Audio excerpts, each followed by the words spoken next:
주는 주의 힘으로 산을 세우시며 권능으로 띠를 띠시며 바다의 설렘과 물결의 흔들림과 만민의 소요까지 진정하시나이다. 주께서 아침 되는 것과 저녁 되는 것을 즐거워하게 하시며 땅을 돌보사 물을 대어 심히 윤택하게 하시며 하나님의 강에 물이 넘치게 하시나이다. 오늘도 이 백성들에게 은혜를 베푸셔서 주의 길을 걷게 하시고 모든 필요들을 때를 따라 공급하시는 하나님을 감사를 드립니다.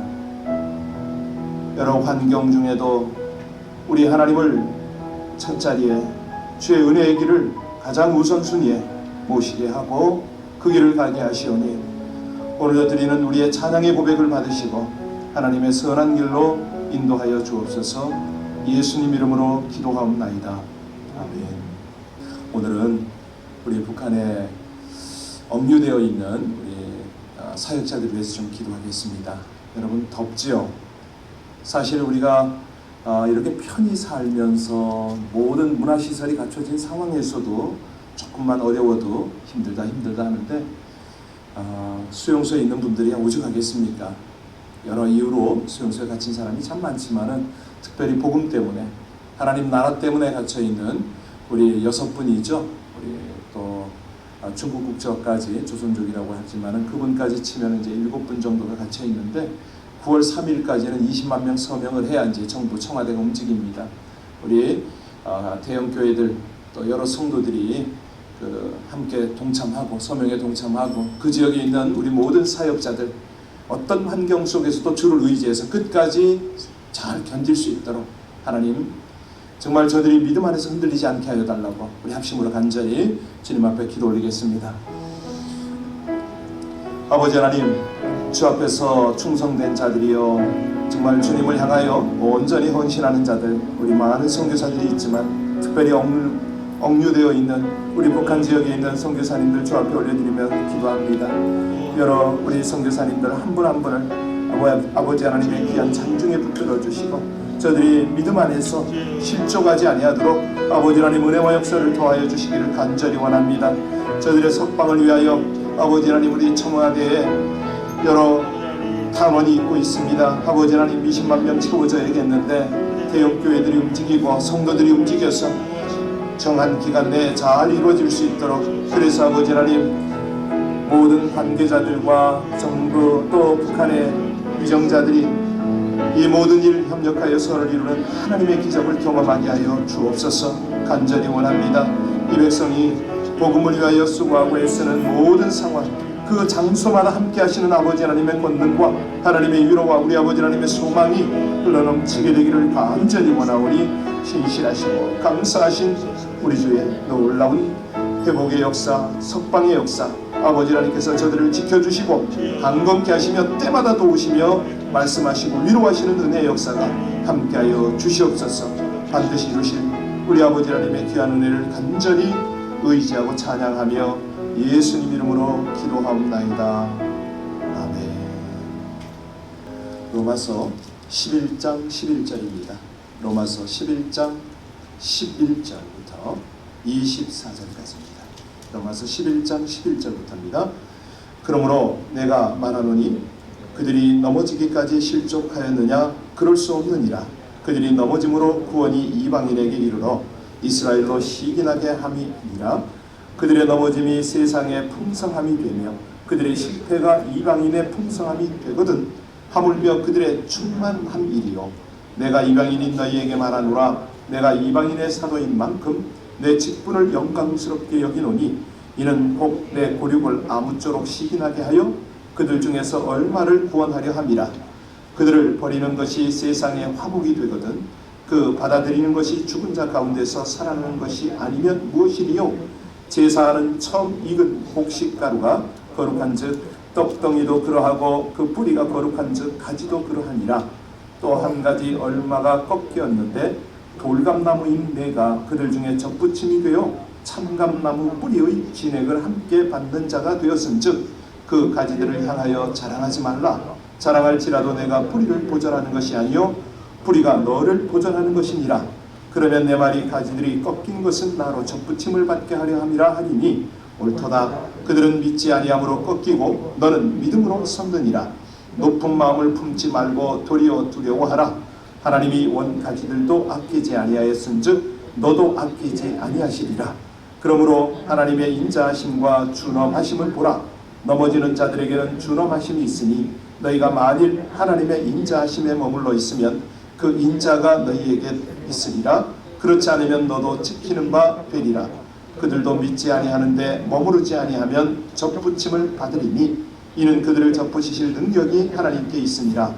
내가 원 돌감나무에서 찍힘을 받고 본성을 거스려 좋은 감람나무에 접붙임을 받았으니 원가지인 이 사람들이야 얼마나 더 자기 감람나무에 접붙이심을 받으랴. 아멘. 우리 사람이요 아무 공로 없이 구원을 받습니다. 그것을 우리는 전적인 하나님의 은혜다. 그래서 이 원리, 영적인 원리가 성도로 하여금 어떤 자세로 구원에 이르러야 하는가, 이걸 규정을 하잖아요. 한마디로 은혜 앞에 겸손할 수밖에 없다. 어쩌면 두려움으로 구원을 이루어야 한다. 뭐 이렇게 되겠는데요. 이것이 성도의 바른 자세입니다. 어제 우리가 남은 자 이야기를 이제 마무리를 했지 않습니까? 어떤 상황 중에도 남은 자들은 하나님이 두신다. 뭐 이런 내용이었었는데요. 어제 말씀을 드리다가 다 이제 간증으로 보고를 하다 다 못한 것이 그겁니다. 이 단기 선교팀이 그때 이 숫자가 적지 않았죠. 압록강가에서 하나님이여 북한 땅을 언제나 복음하시겠습니까? 그리고 이제 저마다 통성으로 눈물로 기도하고 있었거든요. 그 기도를 마치고 하나님의 음성 듣기를 하자고 했죠. 그때 이제 저에게 들려온 음성이 내가 남은 자를 통하여 북한 땅에 복음화를 이룬다, 이렇게 말씀을 하셨는데 그걸 듣고 나서 제가 충격을 받았다고 했잖아요. 그때 저는 굉장히 섭섭했었습니다. 아니 하나님, 이 젊음들의 헌신을 어찌 보십니까? 정말 50년이 넘는 60년이 넘는 이민족의 기도와 북한 선교를 위한 수많은 헌신들을 어찌 보십니까? 그런 기도가 나오죠. 얼마나 많이들 헌신을 했습니까? 얼마나 많이 희생들 했습니까? 그때 97년에 인수를 할 때는요, 북한 강변에 무슨 일이 있었냐면 96년 10월 달에 대대적인 핍박이 있었습니다. 북한 강변에서요, 믿음의 사람들을 적발을 하잖아요. 매달아 놓고요, 발부터 서서히 불로 익혀서 죽였어요. 우리 많은 순교자들이 있어요. 그런 생각들, 저런 생각들이 막 떠오르면서 막 섭섭한 거죠, 하나님께. 그때는 그랬습니다. 물론 딱 그 말씀을 듣고 나서는 깨달음이 뭐냐면, 이건 겸손할 수밖에 없구나. 하나님이 하시는구나. 우리 각 사람이 무슨 북한 선교를 한답시고 그렇게 떠들어대고 자랑을 하고 여기저기 보고할 일이 아니구나. 그때 많이 깨달았죠. 그리고 나서 세월이 지나면서 이제 깨달아지는 게 뭐냐면 이 바울의 심정이 깨달아집니다. 여러분, 바울의 심정이 어떤 심정입니까? 자기가 그랬거든요. 자기가 이 예수 믿는 사람들을 향하여 얼마나 잔인한 핍박을 했습니까?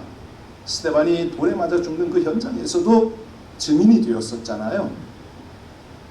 그러다가 다메섹 가는 길에 예수님을 만나고 그 후련히 정오에 대낮에, 우리 캘리포니아로 말하면 12시쯤에 엄청난 태양빛 밑에서 눈이 부신 빛을 만난 거예요.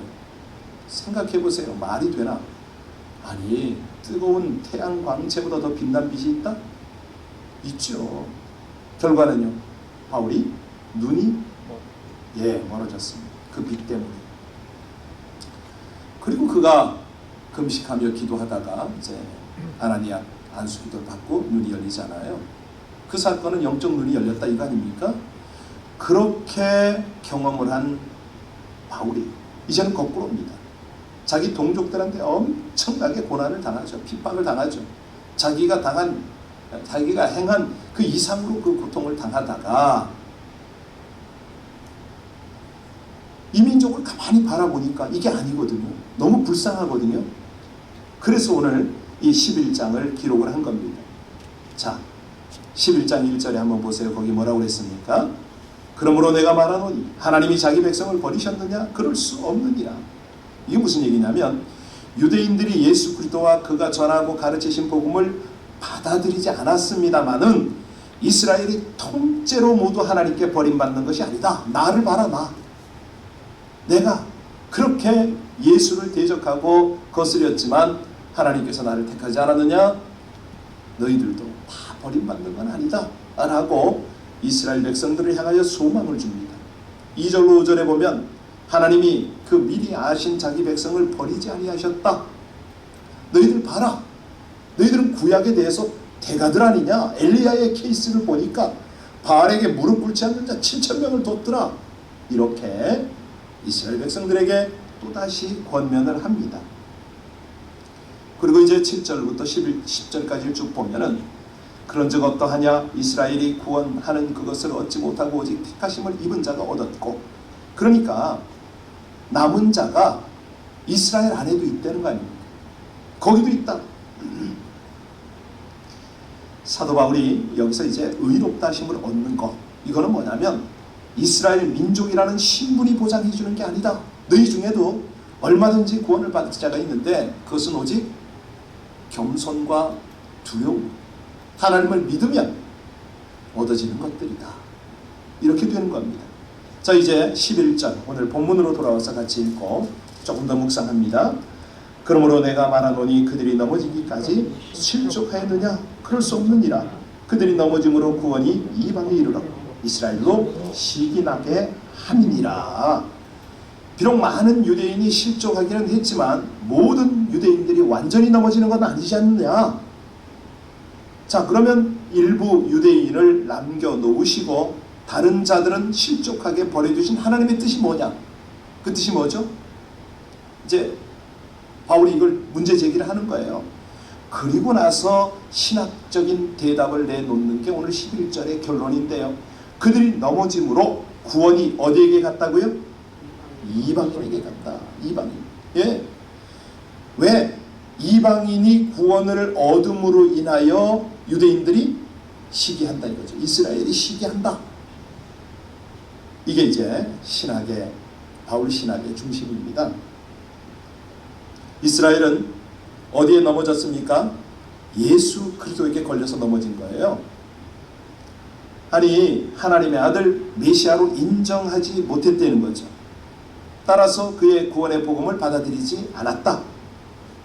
이 이스라엘의 불신앙은 사도들로 하여금, 특히 사도 바울로 하여금 이방인을 향하게 만든 거죠. 그러니까 사도 바울이 나는 이방인을 위하여 택함을 받은 그릇이다, 그렇게 말하잖아요. 그런데 이방인들이 열렬히 복음을 받아들이죠. 구원을 받아요. 근데 그건 왜 그러냐? 이스라엘로 하여금 시기하게 만드는 것이고, 그래서 이스라엘은 결국에는 복음을 받아들이게 됨으로써 완전히 버림받은 백성이 되지 않을 것이다. 사실인가요? 네, 사실입니다. 유대인 중에요, 주시 중에서 정말 오르토닥스라든가 이 전통적인 잘 나가는 제대로 전통적 보수적으로 예수를 여호와를 믿죠. 구약을 믿는 사람들 중에 돌아오면 확실하게 돌아옵니다. 텍사스 달라스 쪽에는요, 유대인 출신들만 가는 신학교가 있어요. 그러니까 구약에는 완전히 통달한 사람들이 그런 시각을 가지고 복음을 받아들여서 예수를 보니까 우리 기존 기성 어떤 신학교하고는 비교도 되지 않는 그런 탁월함이 있어요. 가끔 이제 그쪽에서 나오는 이런 글들을 보면 깜짝깜짝 놀라는데요. 예, 하나님이 그렇게 하세요. 내심 이스라엘이 결국은 하나님께 돌아오리라고 믿는 이 바울을 한번 보세요. 12절 같이 읽어볼까요? 그들의 넘어짐이 세상의 풍성함이 되며 그들의 실패가 이방인의 풍성함이 되거든. 하물며 그들의 충만함이요. 맞잖아요. 예, 딱 그래요. 저울라라는 신학교가 있는데요. 그 학교에서 이 가끔 보면 교수들도 그렇고 학생들이 이렇게 글을 쓰고 뭐 이런 걸 보면 정말로 기가 막혀요. 자, 그들의 실패가 그들이 이제 이스라엘이 거부한 거잖아요. 복음이 이방인에게는 풍성한 열매를 가져오게 되었다면은 이스라엘이 복음으로 충만하면 그때는 무슨 일이 벌어지겠냐 이 말이거든요. 사도 바울은 복음을 믿는 이방인들을 유대인이 시기나게 해서 결국은 자기 동족들도 복음을 받아들이고 하나님의 구원에 이르게 하는 것이 자기가 열심히 이방인에게 복음을 전하는 이유다 이 말을 한 겁니다. 여러분 이런 참 가끔 그런 경우가 있잖아요.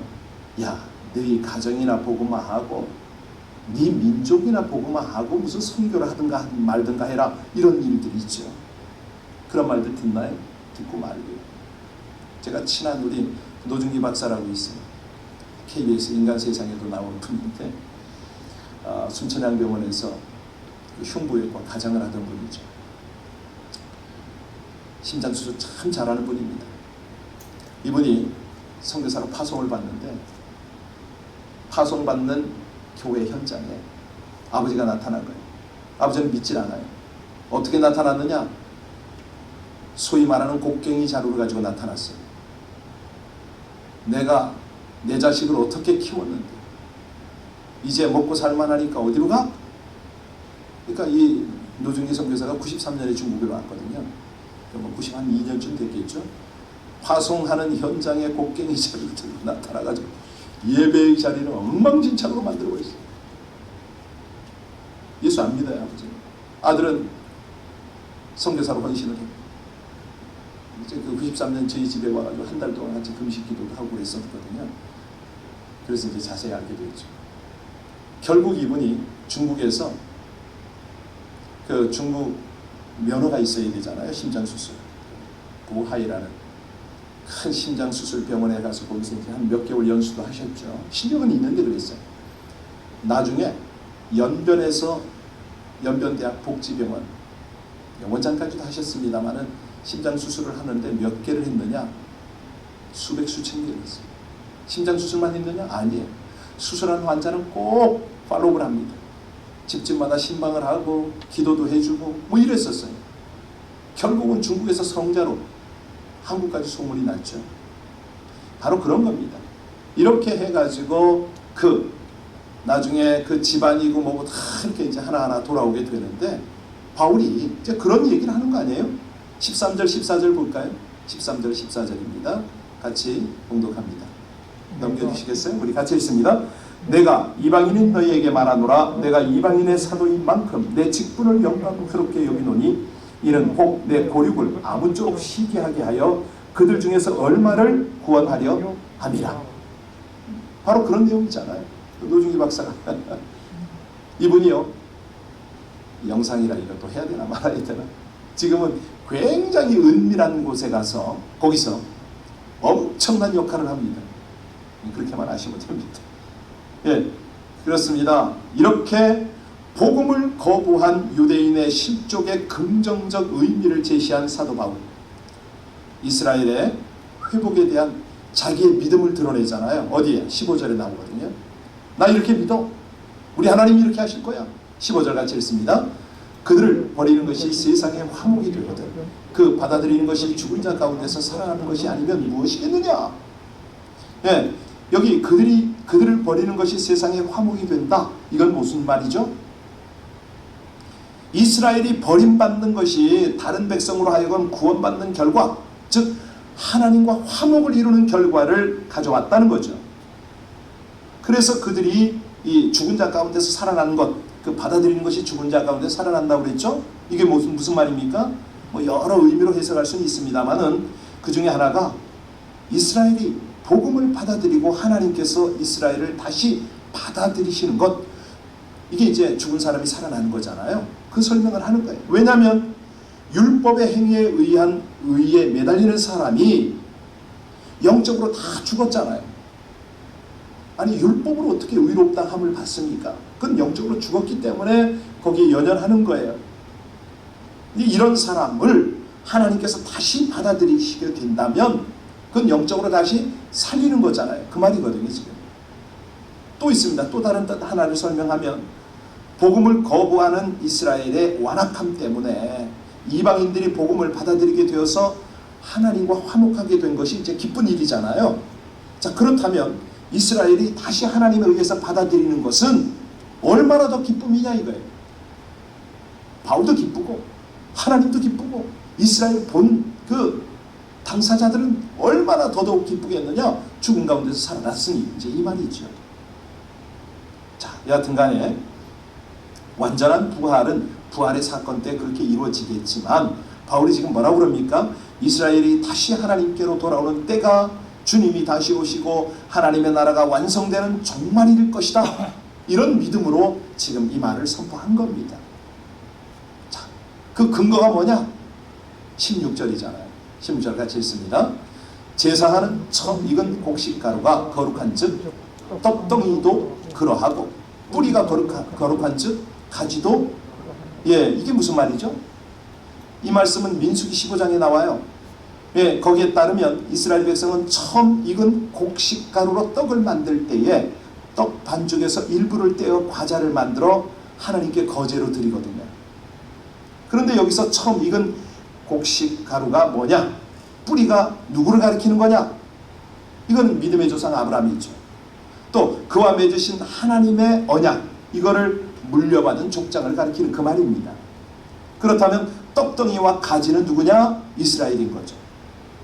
이스라엘이 비록 현재의 모습은 하나님 보시기에 많이 잘못되었다 할지라도 그 근본은 거룩한 족속이다 이 말입니다. 그래서 바로 이것 때문에 이스라엘을 위한, 이스라엘의 회복을 위한 모임이 적지 않아요. 오늘리교회 그 하용조 목사님이 이런 일을 주창을 했고 LA도 그런 모임이 적지 않죠. 잘하는 거예요. 자, 사도 바울이 이 말에 포함한 게 복음을 받아들이는 이방인들이 아직 복음을 받아들이지 않고 있는 유대인들을 일방적으로 멸시하면 안 된다. 아시겠죠? 유대인들이 이방인을 멸시해야 되는데 이방인들이 이제는 유대인을 멸시를 하네. 왜요? 복음을 받지 않으니까. 이게 참 아이러니한 거예요. 그러니까 영적으로 교만하면 이렇게 된다는 겁니다. 왜? 하나님의 은혜를 잊어버리니까. 그때는 여지없이 교만해지고 결과는 이스라엘이 버림받은 것처럼 그대들도 버림받을까 두렵노라 이 말이거든요. 그렇잖아요. 예수 믿는 사람들이 얼마나 교만합니까? 사역한다는 사람들이 얼마나, 특히 저 같은 목사들이 얼마나 교만합니까? 자, 17절을 보겠습니다. 17절 같이 봉독합니다. 또한 가지 얼마가 꺾이었는데 돌감나무인 내가 그들 중에 접붙임이 되어 참감나무 무리의 진액을 함께 받은 자가 되었음즉 그 가지들을 향하여 자랑하지 말라. 자랑하다 내가 뿌리를 보존하는 것이 아니요 뿌리가 너를 계속해서 우리 21절까지 보겠습니다. 19절입니다. 그러면 내 말이 가지들이 꺾인 것은 나로 접붙임을 받게 하려 함이라 하리니 옳도다. 그들은 믿지 아니함으로 꺾이고 너는 믿음으로 섰느니라. 높은 마음을 품지 말고 도리어 두려워하라. 하나님이 원 가지들도 아끼지 아니하셨은즉 너도 아끼지 아니하리라. 20절 다시 한번 봉독합니다. 오늘 설교 제목인데요. 옳도다. 그들은 믿지 않으므로 꺾이고 너는 믿음으로 섰느니라. 높은 마음을 품지 말고 도리어, 그러니까 잘난 것이 없다는 거죠. 믿음 하나 때문에 너를 이 감람나무에 접붙여 줬으면은 너도 겸손해라. 너의 구원도 두려움으로 이루어라. 이 말 아닙니까? 저들을 보면서 반면교사로 삼아라. 사실 오늘 말씀을 가만히 보면 볼수록 우리 자신으로 하여금 냉정하게 자기를 성찰하게 합니다. 여러분, 우리가 원래는요 돌감람나무에 붙어있던 가지들 아닙니까? 그 가지가 이제는 참감람나무로 접붙임을 당했습니다. 이 돌감나무라 이 말은 무슨 얘기냐면 열매가 전혀 없는 쓸모없는 가지였다 이 말 아닙니까? 그런데 하나님의 은혜로 우리가 생명나무에 접붙임을 받았어요. 그래서 하나님의 말씀을 대하면 궁금하기도 하고 묵상하면 깨달아지기도 하고 그 말씀대로 살면 생명이 나타나기도 하고 이런 말입니다.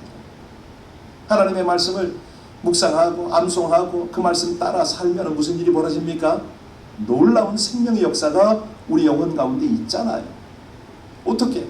하나님의 은혜로 우리가 예수님의 자녀가 되었고 하나님의 자녀죠. 하나님의 백성으로 인정을 받습니다. 결국은 우리가 아무 자랑할 것이 없는데 이 겸손하게 하나님의 은혜에 감사하면 그때부터는 영적인 생명이 나타난다는 거 아닙니까? 그 생명은 결국은 열매를 맺어가는 거죠. 우리 삶의 열매. 몇십 년 인생인데 돌아보면 정말 아무것도 없어요. 남은 거 없어요. 그런데 하나님께서는 우리에게 열매를 맺도록 말씀을 듣고 말씀을 행하도록, 그리고 우리도 모르는 사이에 기도하고 전도하다가 아름다운 영적 열매가 맺히도록 하시는 거죠. 그렇기 때문에 우리가 오늘 아침도 겸손과 신실함으로 충성됨으로 하나님을 향하여 응답을 해야 되겠다 이거죠. 우리 스스로도 교회도 그럴 때 하나님 나라의 건강하고 튼튼한 가지가 지속적으로 열매를 맺어갈 것입니다. 기도하시겠습니다. 오늘도 살아 움직이며 삶의 열매를 맺게 하시는 신실하신 주의 은혜 앞에 겸손하여 우리 하나님의 인자하심을 넘치게 하게 하여 주옵소서. 하나님의 생명나무에 접붙여 주신 구원과 복들을 자랑하려는 높은 마음을 품지 않게 하시고 항상 겸손함으로 온전히 하나님의 인자하심을 찬양하며 살게 하여 주옵소서. 상상을 초월하는 크신 하나님의 경륜을 신뢰하고 그 은혜 안에 겸손히 행함으로 낮아지심으로 영광을 얻으신 예수를 본받아 승리의 길로 행하기를 간절히 원하며 예수님 이름으로 기도하옵나이다. 아멘. 지금도요, 저 북한 땅 안에, 중국 깊은 골짜기 안에 이름 없이 빛 없이 그야말로 자기를 들여 헌신하는 선교사들이 있습니다. 꼭 기도해 주십시오. 지난번에 우리 교회 왔던 김진선 선교사 기억하세요? 중국 무한 지역의 나병 환자들을 돌보는 귀한 부부. 또 오늘도 말씀드렸던 또 한 분의 선교사님, 그분들은 북한 안에 깊숙이 들어가 있어요. 일일이 다 말씀 못 드린 거 여러분들께서 짐작을 하시면서 함께 기도하겠습니다. 우리 동족을 위하여, 특별히 하나님을 대적하는 이들을 위하여 애쓰고 수고하는 우리 선교사들을 위해서 기도해 주시고요. 우리 가족들도 마찬가지 아닙니까? 우리 친족들 중에 사실은 복음을 대적하는 분들 있죠. 그분들이 바울의 심정으로 기도할 때에 하나님께서 긍휼을 베푸시고 돌아오게 하실 것입니다. 특별히 신앙이 나태해서 이런 것 저런 것 소홀히 하고 있는 우리 지체들을 위해서도 기도해 주시기 바랍니다. 우리 합심으로 기도하겠습니다. 오늘은 특별히 선교를 위해서 기도하겠습니다. 존귀하신 아버지 하나님, 하나님의 은혜로 이 백성들이 주 앞에 있나이다. 오늘도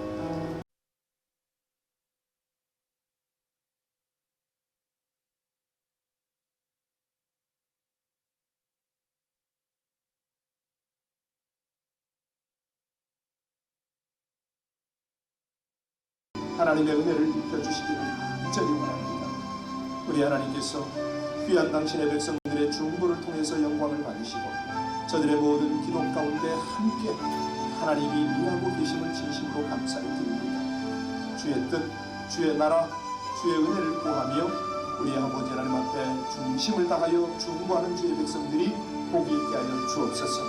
하나님, 우리 동족을 위하여 특별히 복음을 대적하고 거스리는 저 불쌍한 영혼들을 위하여 주님 앞에 간절히 기도하는 이 아침이 되어지게 하여 주옵시고 주의 은혜를 입은 귀한 백성들 하나님 앞에 더욱 간절함으로 기도할 때에 하나님의 긍휼, 우리 아버지 하나님의 거룩한 역사, 성령께서 이끌어주시는 그 은혜의 역사가 우리 기도 가운데 충만하게 하여 주시옵소서.